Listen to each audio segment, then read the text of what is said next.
Sekarang saya colokkan ya. Bismillahirrahmanirrahim. Nah, indikatornya sudah nyala. Nah, sekarang saya pijit amplopnya. Bismillahirrahmanirrahim.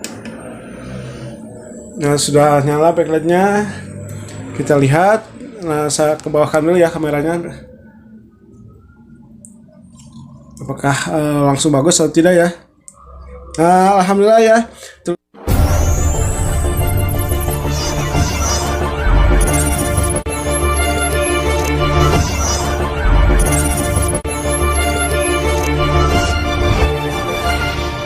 Assalamualaikum warahmatullahi wabarakatuh.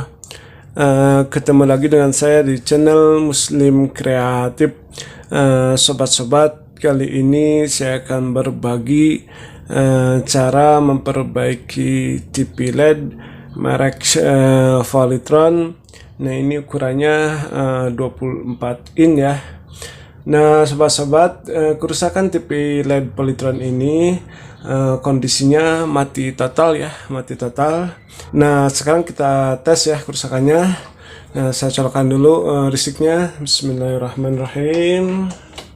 Nah, sobat-sobat, lampu indikatornya juga tidak nyala ya. Nah, seperti ini ya, mati total.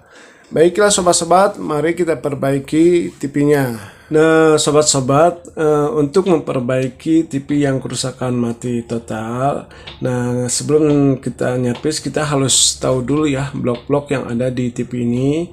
Nah, ini ada 3 blok ya. Yang pertama power supply, yang keduanya motherboard, yang ketiganya T-con ya.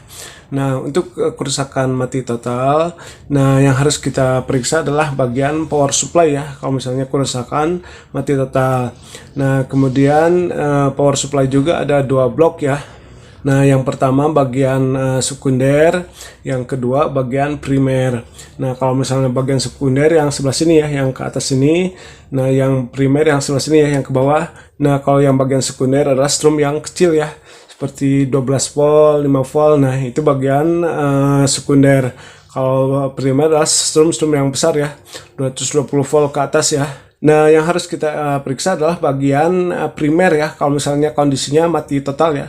Jadi bagian primer yang harus kita periksa. Nah, yang pertama kita akan memeriksa dulu sikring ya, sikring ini. Kemudian kalau misalnya sikringnya mati, nah kemudian kita harus mengukur bagian transistor ya. Nah, sekarang kita ukur ya, kita ukur. Nah, yang pertama kita ukur sikring D ya sobat. Tapi ini kelihatannya warnanya hitam ya, biasanya putus kalau hitam seperti ini.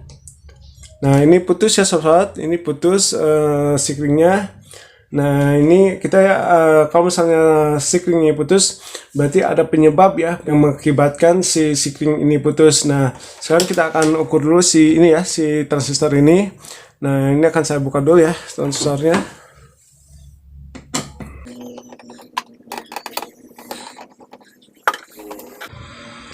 Nah, kita balikan ya, kita ukur di ininya, di kaki-kakinya.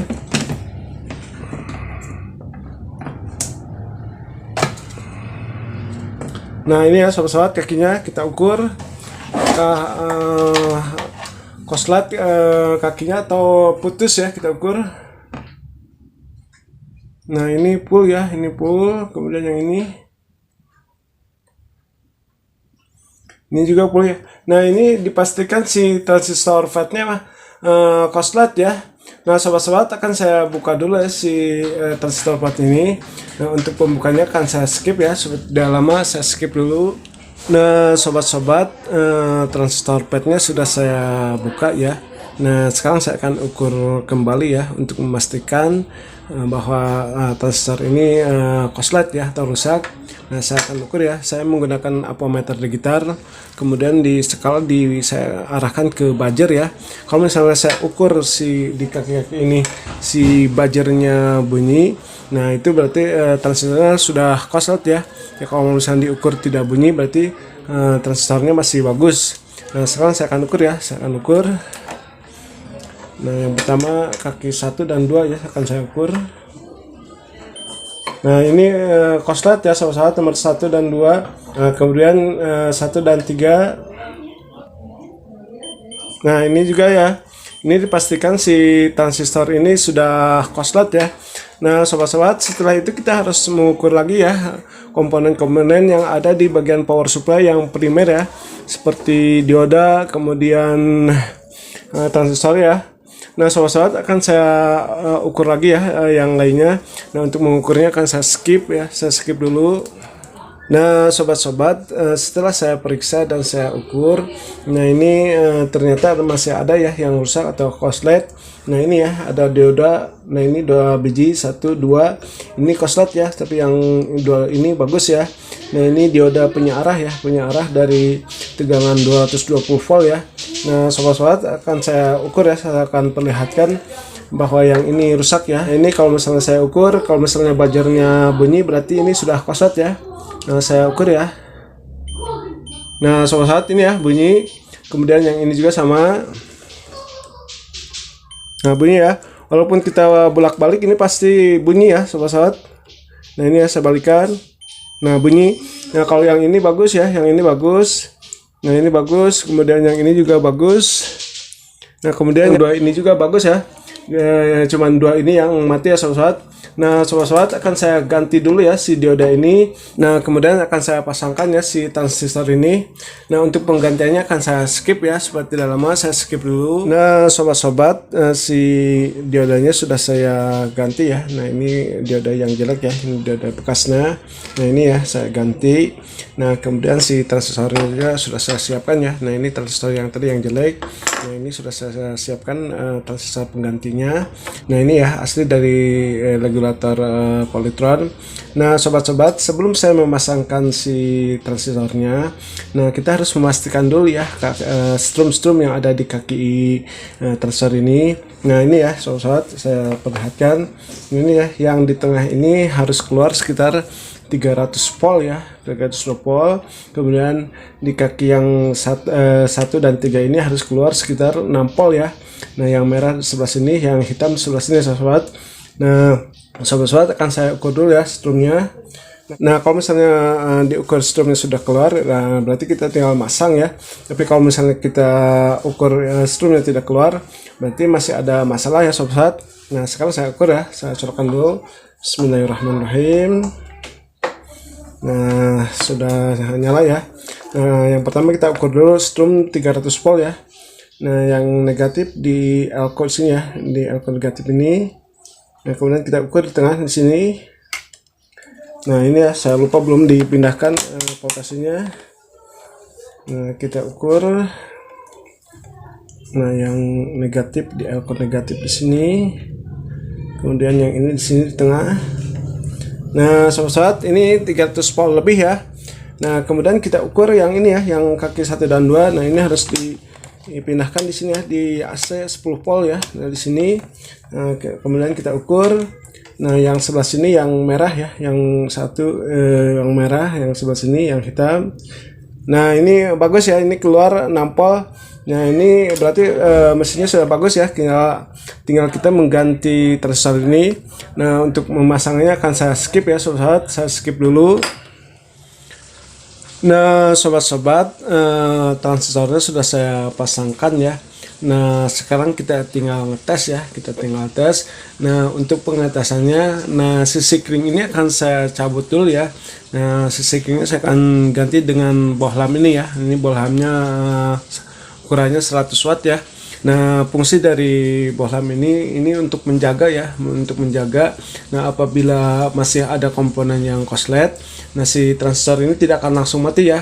Tapi kalau misalnya kita tidak pakai bohlam, nah kalau misalnya kita menggunakan sikring, terdapat ada komponen yang masih korslet, nah biasanya si transistor ini langsung mati lagi ya. Tapi kalau kita menggunakan bohlam seperti ini, nah kalau misalnya terdapat yang masih korslet, nah ini lampunya akan langsung terang ya. Tapi kalau misalnya ini sudah normal, nah ini tidak akan nyala ya, ini tidak akan nyala. Nah sekarang saya akan buka dulu ya si ini ya, si sikringnya.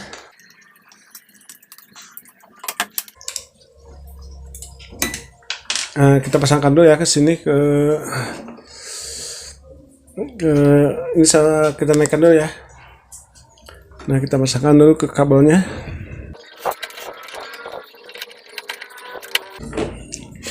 Nah, kemudian kita pasangkan ya si bohlam ini kita capitkan sini ya, satu ke sini, satu lagi ke sini ya sobat. Nah, kita lihat ya. Nah, kalau misalnya masih ada yang korslet, nah ini langsung nyala terang ya. Tapi kalau misalnya tidak ada yang korslet, nah ini akan mati seperti ini ya. Tapi si indikator langsung hidup ya sobat. Nah, kita lihat ya, kita pesankan dulu. Kita pindahkan. Nah, terlihat ya ini indikatornya ini. Nah, sekarang saya colokkan ya. Kita geser lagi ya sedikit sini. Nah, kita colokkan. Bismillahirrahmanirrahim. Nah, saat indikatornya sudah langsung nyala ya. Nah, ini bahlamnya tidak nyala ya. Nah, ini berarti power supply sudah bagus ya sobat. Nah, sekarang saya akan pasangkan dulu ya, saya akan rapikan dulu. Nah, untuk merapikannya akan saya skip ya, supaya tidak lama, saya skip dulu. Nah, sobat-sobat, power supply-nya sudah saya pasangkan ya. Nah, sekarang kita tinggal ngetes. Nah, ini sobat-sobat, ini ada ini ya, terlihat. Nah, ini namanya step up ya. Ini perubah untuk inverternya. Nah, ini inverter atau driver backlightnya sudah hangus, jadi saya rubah pakai step up ya. Nah, cara merubah driver backlight atau inverter ke step up, nah silahkan lihat ya di video-video saya, ada ya cara merubah driver backlight ke step up. Nah, saat sekarang kita tes ya, Nah, sekarang saya colokkan ya. Bismillahirrahmanirrahim. Nah, indikatornya sudah nyala. Nah, sekarang saya pijit on off-nya. Nah, bismillahirrahmanirrahim. Nah, sudah nyala backlightnya. Kita lihat. Nah, saya ke bawahkan dulu ya kameranya. Apakah langsung bagus atau tidak ya? Nah, alhamdulillah ya, tulisan politonya sudah keluar. Nah, ini berarti sudah bagus ya sobat. Nah, sobat-sobat, itulah tutorial dari saya, mudah-mudahan bermanfaat. Assalamualaikum warahmatullahi wabarakatuh.